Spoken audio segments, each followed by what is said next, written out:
هذه الشيلة من كلمات الشاعر أحمد بن محمد ناجي البروك، وهي رثاء وتعزية في الفقيد الشهيد رسام عبد اللطيف مجلي، شهيد صحراء الجوف، رحمة الله تغشاه وأسكن فسيح جناته. أداء المنشد محمد الطويل.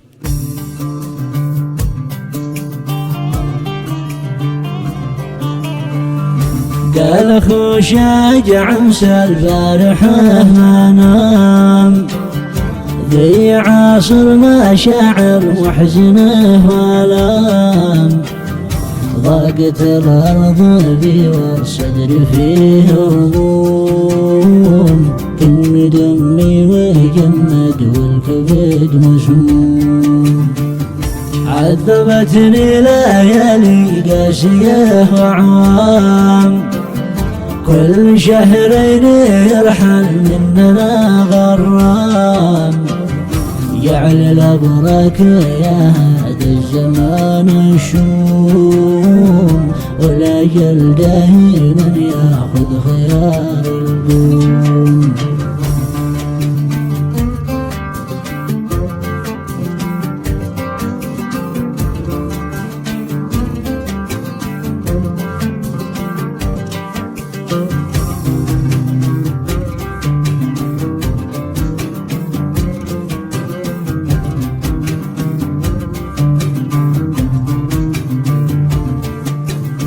يشهد الله لضيق 8 أيام، يوم جاعل من مفقود البزير السام، والعيون السواجي ما غفاها النوم، ليش يا حضر ساروا في شخير القوم، والأسر من المشاكل جاتنا الألغام، من دخل في راوي بالموت ما عد قام، موت يسره ويمنه والقدر محتوم، ليش يا حضر ساروا في شخير القوم.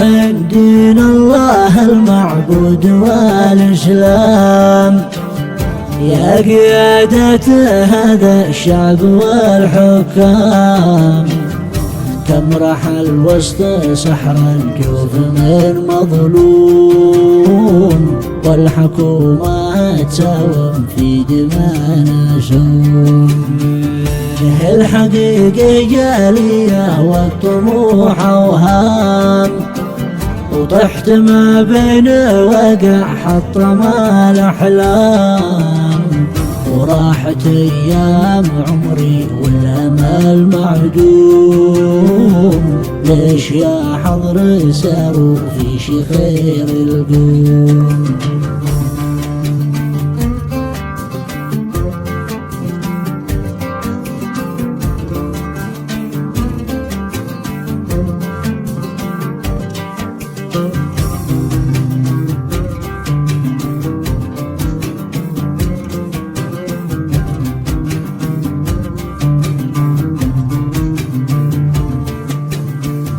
عدت للخلف خطوة والزمان قدام، صاب ربي ما نوجعني ولا مرجام، واحسب الفرق بين البارحة واليوم، ليش يا حضر ساروا في شخير القوم، كل ما قلت زانت والأمور تمام، ما يجي شهر إلا بخبر وعلام، وللمجنة نشاديكم يتبعكم، ليش يا حضر ساروا في شخير القوم.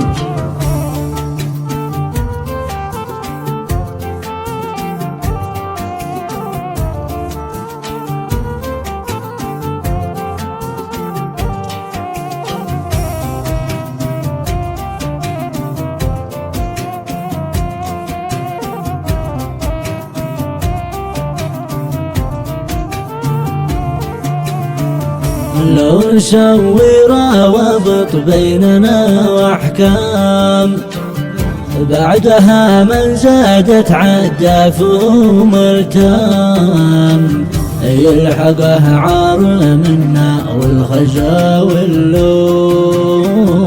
ليش يا حضر ساروا في شخير القوم وما يكفيني يشرح في ورق وقلام كل ما داخل الشريان والصمام لأن عد في خيالي كل شي مرسوم.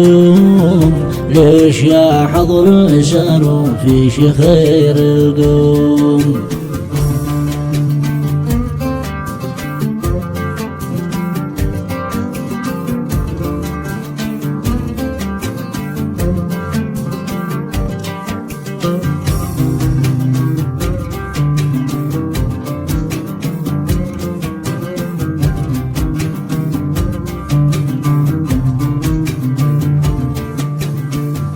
حط شرطة ونقطة فاصل استفهام وبين قوسين وجدحة وحرف اللام كل شي صار واضح والخبر مفهوم.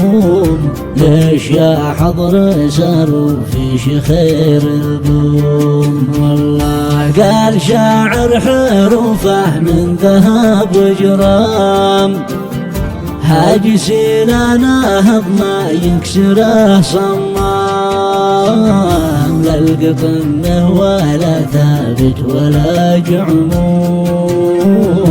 ليش يا حضر ساروا في شخير القوم